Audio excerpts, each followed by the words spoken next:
Hello everyone, this is Krishna seedless grape variety, mutant of Sharad seedless, and this is around 80 days after pruning, and plant is around 14 years old. This is actually black variety. Since this is 80 days, see this water circulation, horizon stage yet to happen. After all, during it will take around 140 days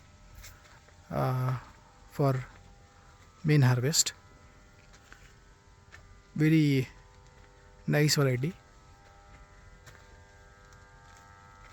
elongated in varietal character is elongated berries, very crunchy, and TSS also will be around 22 bricks. So very good variety, and rate also it will get very good compared to other seedless variety.